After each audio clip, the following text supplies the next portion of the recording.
मुख्यमंत्री योगी आदित्यनाथ अपने चुनावी शंखनाद के लिए पहुंचे, जहां पहले योगी आदित्यनाथ ने भगवान श्री कृष्ण जन्म स्थान के दर्शन किए और पूजा अर्चना के बाद अपने चुनाव प्रचार प्रसार की, जिसमें जहां योगी आदित्यनाथ ने भाजपा द्वारा आयोजित प्रबुद्ध सम्मेलन में भाग लिया और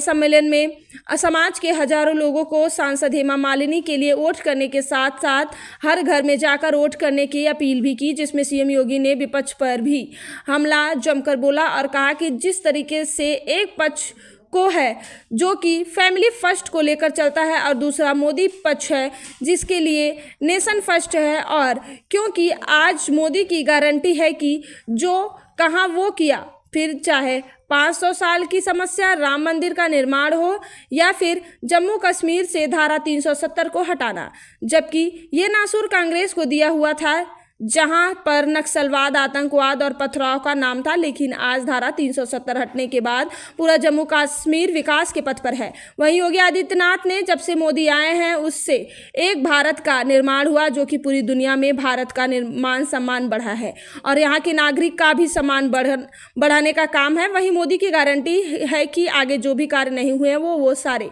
धीरे धीरे जरूर होंगे। इसी के साथ सीएम योगी आदित्यनाथ ने सांसद हेमा मालिनी के द्वारा किए विकास कार्यों को भी गिनाया और कहा कि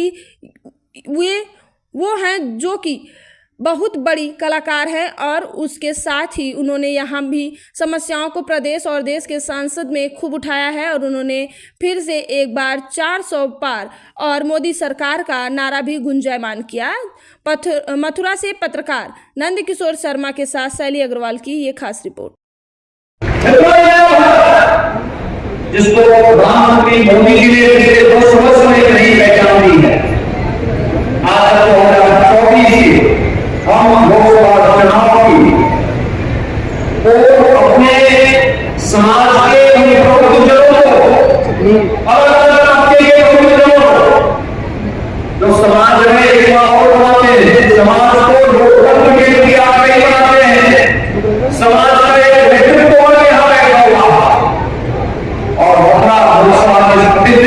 प्रतिष्ठित सीट से मैं उनका उद्धार करने के लिए ही आया है। हम लोग इसीलिए आए हैं। मैं नाम तो सबका है कि आपका आशीर्वाद फिर से हेमा जी को मिलेगा, क्योंकि हेमा जी कला के साथ साथ संस्कृति की कम्युनिटी है। मुझे याद है जब पहली बार मैं सांसद के रूप में सदन में पहुंची तो सदन में पहुंच करके उन्होंने सबसे पहला मुद्दा क्या उठाया, हमारे सदन में अपने आप को बहुत शालीनता के साथ था। उन्होंने कहा था उस समय सदन में एक ही बात कही, उन्होंने कहा मैं क्षेत्र का प्रतिनिधि बनकर के यहाँ सदन में रहे हूँ, देश के उच्च सदन आए और उच्च सदन में आकर के मैं क्यों वहां की पीड़ा आपके सामने रखना चाहता हूँ। 5,000 वर्ष पहले जिस क्षेत्र में कृष्ण कन्हैया ने अपनी पूरी लीलाएं कर दी और उसका साक्षी है बना था यमुना मैया को दूषित करके क्यों छोड़ दिया गया। यमुना मैया की आवाज देश की संसद में उठी थी और तो देश की संसद में उसी समय नमामि गंगे परियोजना बनी थी, तो नमामि गंगे परियोजना के माध्यम से फिर भारत सरकार ने जो कार्यक्रम की पहचान बनी है, लोग सम्मान के साथ भारत को देखते हैं। हमारे देश के प्रति सम्मान का उद्गम 140 करोड़ भारत की दुनिया के अंदर कहीं भी जाता है तो उसके लिए दुनिया के सामने सम्मान देने का एक भाव उसके मन में उभरता है। ये भारत की हर भारतवासी को सम्मान मिलता है। आज भारत के पासपोर्ट की कीमत बढ़ी है, किसके कारण? मोदी जी के द्वारा पिछले 10 वर्ष के अंदर प्रयास किया गया, जो विश्वास देश के अंदर बना है, भारत ने जो कार्य किए हैं, सीमा को सुरक्षित भी किया है, इंफ्रास्ट्रक्चर के बड़े बड़े कार्य हुए हैं, highway, railway, airport, medical college, विश्वविद्यालय, नए नए संस्थाओं का निर्माण हो रहा है, नई नई चीजें आ रही हैं।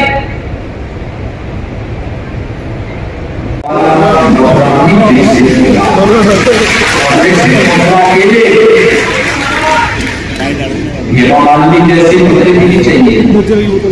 अपनी आवाज को संसद में पहुंचा करके अपनी कला के माध्यम से भी, अपनी प्रतिभा के माध्यम से भी यहां को एक नई पहचान दिला सके, एक पहचान के माध्यम से जुड़ सके। और हम मानना है मोदी जी ने 2 वर्ष में, तो पिछले 2 कार्यकाल में, पिछले 10 वर्ष में 11वीं अर्थव्यवस्था से भारत से ये पहचान आपकी बनी रह सके, और इसके लिए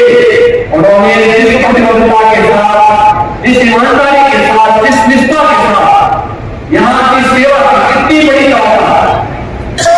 कितनी बड़ी विश्व जगत की गाथा, और कितना समय अपने संसदीय क्षेत्र को देकर के वहां के लोगों को संसद में रख करके, विभिन्न मंत्रालयों के सामने रख करके, और मैं तो ऑर्डर देता हूं कि प्रदेश में भी आकर के मुख्यमंत्री के सामने भी यहाँ की बातों को बातती है कि हमारे मुताबिक सारा की है, समस्याएं हैं, इसका समाधान होना ही है, इसका समाधान होना ही है। यदि इस प्रतिबद्धता के साथ आए बहुत कम होता है, बहुत कम देखने को मिलता है। और सचमुच अगर इस प्रकार की प्रतिनिधि हो जाए तो मित्रों फिर कोई समस्या नहीं रहती,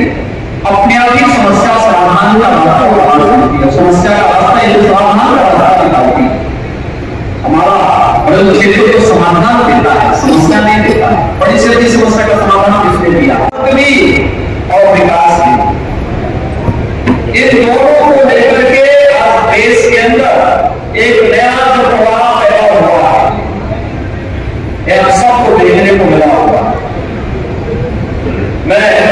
पिछले 15 दिन से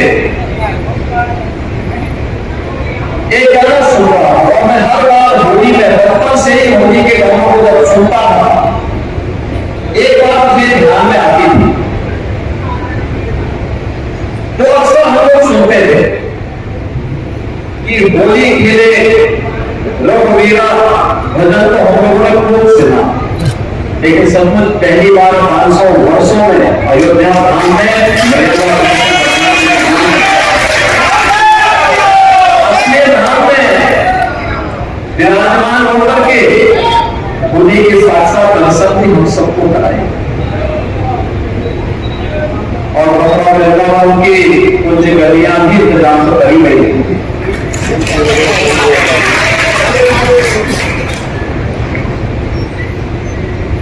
ये मेरा सौभाग्य है कि मुझे बार-बार जब भी अवसर मिलता है यहाँ आने का अवसर प्राप्त होता है। आज जब हम होली की बात करते हैं तो दुनिया के अंदर मथुरा, वृंदावन, बरसाना, गोकुल, गोवर्धन, नंदगांव और यहाँ पर फिजिकल होली की चर्चा पूरी दुनिया के अंदर है। या इन परिवारों की सीमित होंगे, लेकिन दूसरी तरफ 140 करोड़ लोगों का अपना परिवार मानने वाले मोदी का परिवार भी है, और इसलिए मोदी के परिवार का हिस्सा बनकर के हम सब नए भारत का दर्शन कर सके, यह कार्य हम सबको करना। यानी मोदी का मतलब 12 करोड़ अन्नदाता किसानों को प्रधानमंत्री किसान सम्मान, मोदी जी का मतलब 4 करोड़ गरीबों के सिर पर छत, मोदी जी का मतलब 12 करोड़ गरीबों को घर में शौचालय का मतलब नारी कल्याण का सम्मान भी और बीमारी से मुक्ति भी। मोदी जी का मतलब